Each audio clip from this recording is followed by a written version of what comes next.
Hello everyone, this is Daniel and Kelly from fitnessblender.com, and today we're going to be talking to you about clean eating and eating on a budget. So first we thought we would define what our version of clean eating is because everybody has a different concept of that. So ours is basically, it's incredibly basic. It's whole foods, it's fruits, veggies, and whole grains. So Basically eating things as close to their natural state as possible. yeah. And like Kelly said, primarily fruits and veggies and grains, that kind of thing. Trying to use things like dairy and meat as sparingly as possible, if at all. Yeah. So these kinds of things, the whole idea of clean eating can be kind of intimidating just because you're getting so many mixed messages. And on top of that, these things aren't always cheap. And especially if you're in college or you're just getting settled into a career or you have a big family, it does matter. If the money isn't there, the money isn't there. So it's hard to eat clean and healthy and know that you're making the right decisions when you are on a budget. So we want to try to help out. So one of the first most basic things is whether or not you should eat regular or organic. Obviously organic is more expensive. It is more expensive because of the production value that goes into it, so it just is naturally going to be more expensive. It is better in certain ways as far as nutritional content and that kind of thing. However, if you're on a budget, the difference between the two is close enough that you can always go for the cheaper, conventionally grown version. It is ideal, definitely, to go organic, but like we said, we know that's a lot more expensive. What you need to know is that even if your fruits and veggies aren't organic, it is miles and miles and miles ahead in terms of nutritional value over something man-made or something that has been heavily processed. So even if you can't buy organic, don't feel like you're completely losing the battle. Like, those fruits and vegetables are still way better than those packaged foods. Right. And keep in mind, too, things like fresh frozen are, though not necessarily ideal, they're close enough to the fresh version that if you can get a cheaper price in fresh frozen, go for that. And some people even argue that it's better, depending on when it was frozen, freshness. How it's processed, all that kind of stuff. So on top of your base, like carbohydrate-heavy fruits and veggies kind of stuff, you also need to think about what types of fats and proteins you're taking in. So things like avocados obviously are really great, but they can be really, really expensive. So choosing other things like nut butters or cheap oils, like even if you have to go for things like canola oil or olive oils or those kinds of things, those can be a nice way to add in a little extra fat content without breaking the bank. Yeah. And there's all kinds of different nuts that are really nutritionally dense and they taste great, and you don't need copious amounts of them every day, so they actually go a lot further than you would think. So it's money well spent, you know, and they don't spoil, or not quickly at least, so you'll have that food. Yeah, those things have nice long shelf lives, yeah. So things like we were saying, nut butters, any kind of seed butters, or you can just do the whole raw thing. So whether you're using whole, like almonds, pistachios, walnuts, obviously different ones are cheaper in different areas. So just, again, look at the prices, see what per pound they are, different per place. As well as, again, these things are going to be cheaper in the bulk section as opposed to buying a little tiny package of like almonds by themselves, as opposed to going to the bulk section and getting raw almonds by the pound. Right. So, and aim for raw. If and when you do buy a packaged food, always, always, always read the ingredients. What's in it? How did they process it? I mean, it matters. And this isn't to make you freakishly concerned about every single thing that you put in your mouth, but it is important to be informed and to do the best you can the vast majority of the time. You know, not to concern yourself over it, but to be an advocate for your own health. Yeah, you need to know what's coming into your body from every standpoint. So the raw, plain ingredient by itself as frequently as you can find it. In terms of animal proteins, if you are an omnivore, the cheapest source of animal proteins is always going to be eggs. It's a really nice high quality source of protein. A lot of people are concerned about the cholesterol levels, but actually your dietary cholesterol that you take in does very little to affect your blood cholesterol levels. Your blood cholesterol levels are more related to the overall amount of fat you're bringing in on a regular basis. So, with that said, eggs are a good choice, but if you are vegetarian or vegan, you don't necessarily need any kind of animal protein at all. If you're using a really varied plant-based diet, then you can get all of the protein you need by far on a regular basis just by the things you take in, because every single item you eat has a certain amount of protein in it, and a certain type of protein in it. So as long as you're eating a lot of different varied ones, you're going to get all of the proteins you need to make sure that you can still do things like build muscle tissue and repair connective tissues and all those kinds of things. So you don't need to eat meat. We've just been pounded into our heads over and over again that meat is the best way to go, and that's not necessarily true. We do believe that something different works for everyone. We genuinely believe that some people have a different diet works for each person.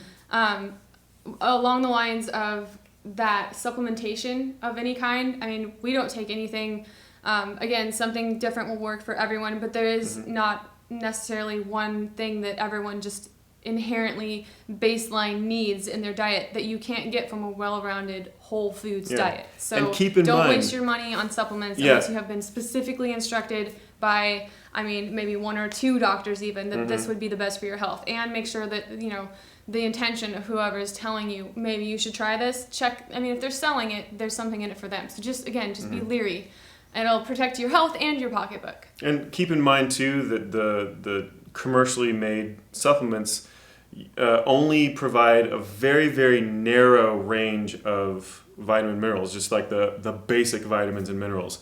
There are thousands and thousands of phytonutrients and phytochemicals and antioxidants and micronutrients that don't show up on your nutrition label but are in foods. They don't get put into things like supplements, but they're in all the foods you eat, as far as like the natural whole foods that you're going to eat. So those kinds of things you can only get from eating real food. So keep that in mind when you are when someone's trying to sell you on some kind of supplementation. A supplement is never, ever, ever going to be as good as eating a source of food that's going to give you that vitamin and mineral. All right, so the first most important thing you can do to cut your grocery bill down is learn how to cook. You need to cook yourself. The more you can get your hands on those raw ingredients, whether you're buying in bulk or buying fresh from a grocer or whatever, the more you can control it, the healthier it's going to be and the cheaper it's going to be.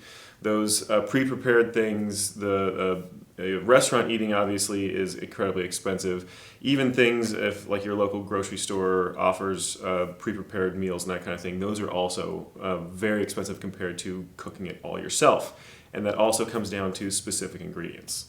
Yeah, so become comfortable with cooking. Realize it doesn't have to be this intimidating task. It can be as simple as you make it. So something that we would definitely recommend as a staple in your diet if you are really strapped for cash and you're trying to eat clean, make whole grains, things like whole grains and legumes, beans, a major staple in your diet. So when you, like we eat a ton of beans. I mean, you can't get a better fiber source, protein source, and carbohydrate source all in one spot. And they're so cheap. Incredibly cheap. Very, very cheap. And it seems like a serious task, like maybe you don't have the time to cook these things or the energy or even the will. But the fact is, I mean, you do a simple couple of rinses and you put it in the crock pot and you leave it. And your dinner is done when you come back to it. And we're talking about buying dry beans, not canned beans. Not canned beans, yeah. There's a very, very big difference. And, the most canned beans, and you have to get into the whole like BPA, can lining kind of stuff, and so stay away from roughly pretty much anything canned.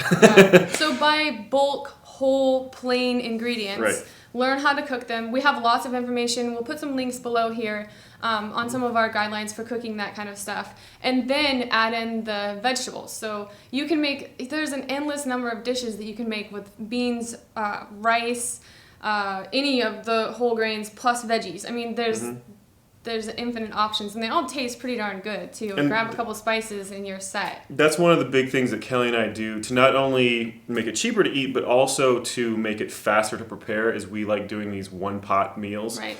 Where you might have so like rice is a base, and that's kind of separate, but you have all of your vegetables and your pre-cooked beans just get tossed in a pot and all mixed up together, and then you just put it on top of either rice or quinoa or maybe even pasta or something like that. Right. and that's your meal. That's all there is to it. It's really nice and quick. I mean, we even gotten to the point where we pre-prep all of our vegetables. So we'll chop up a bunch of vegetables a week in advance, and then we just kind of toss the chopped vegetables, for a few days, and chop those in, or just throw those into a pot or pan as we need them. And as fresh as possible. From the time you start cooking to the time you're done, since you've already done most of that prep in advance, it takes 20 minutes and you've got a complete meal. Yeah, and same thing with the beans and rice and things like that. They take a little longer to cook. Like beans, rice, quinoa, we kind of keep kind of a running, 3 days worth in the fridge, so that, because when you're really hungry and you want something right now, the last thing you want to do is wait 40 minutes for rice to cook, or 60 minutes for black rice. So having a few days worth of those ingredients cooked up and ready to just toss in with some olive oil and some vegetables, it really cuts down on the time. If you are living in a college dorm, I know you might not have access to a kitchen, but they tend to have kitchens, like one community kitchen in somewhere in each dorm. So that's always an option. If you are, again, if you think time is an issue, the prepping ahead of time and creating at least a few days ahead of time is going to help make it more convenient and more likely that you stick to those cheaper, healthier options as well. So when you go through your local grocery store and you're looking for the things to fill up your cart, you want to focus on a lot of dry goods especially. They're usually the cheapest. If you buy them in bulk, it's going to be even cheaper. So definitely try to find a store that has a bulk section in it. So things like rice, whether you're going for a little more expensive thing like black rice, or you're going for brown rice or white rice. If you want to go really super cheap, white rice is the direction you want to go, but you also want to keep in mind of nutritional content. So trying to lean a little bit more towards, or at least swapping out every once in a while with brown rice or black rice would be great. Beans, quinoa, basically... There's an endless list. Whatever is at your local grocery store that you can get a hold of the cheapest, just look at how you can utilize it in your meal. Pretty much any kind of grain, fruit, vegetable can be used in some way, and all of them have their health benefits, so don't worry too much about having specific things. So tons of fruits, tons of veggies, shop in season if you can. That makes a big difference. Again, you can buy fresh frozen if that makes a big difference. It's one of those things, it's all relative. You have to shop where you are in the world, and even different grocers in your area. There's different people offer different things as cheaper than others do. So definitely shop around. Definitely, like Kelly said, look for the things that are cheapest and in that season, and learn how to prepare those, or learn how to like them to try to get those in. So like things during the winter, looking for things like squashes. Those are super cheap. And they're really, really high vitamin content and good sources of carbohydrate and fiber and all that kind of great stuff. So each season has its different kind of vegetable or fruit that you can use to supplement your meal and still keep the budget really, really low. So another thing that can help you out with the budget is to really value your leftovers. So reintegrate them into the next meal if you have to. We do that all the time. And get creative with your recipes. Right. A recipe can be such a flexible thing. When you're talking about, a lot of recipes line by line, exactly what you need in there, but a vegetable can be replaced with another vegetable. So get creative with recipes you love, and replace them with things that are easily accessible and more cheap in your area. I know we, at the end of the week sort of thing, when we're in need of a grocery trip, we start making dishes that we usually call them desperation, fill in the blank, like a desperation burrito or omelet or desperation lasagna or stir fry. Right. So it's basically looking around your fridge, what's left? What can I put together? What spices do I have? And honestly, those are some of our best tasting meals sometimes. And they're almost impossible to recreate, because it's okay, we'll use some leftovers from this and some leftovers from that, and but they're really good, and they're an easy way to reincorporate food that you might have just thrown out anyway. Yeah. So don't waste is another good way to save money. Always make sure that what you eat or what you buy is going to go into some kind of dish. If once you start getting used to your eating habits, you can more efficiently buy what you're going to eat, and and certain things, they'll spoil faster than others. So you need to make sure that you don't buy huge amounts of things like spinach, because spinach goes bad so quickly.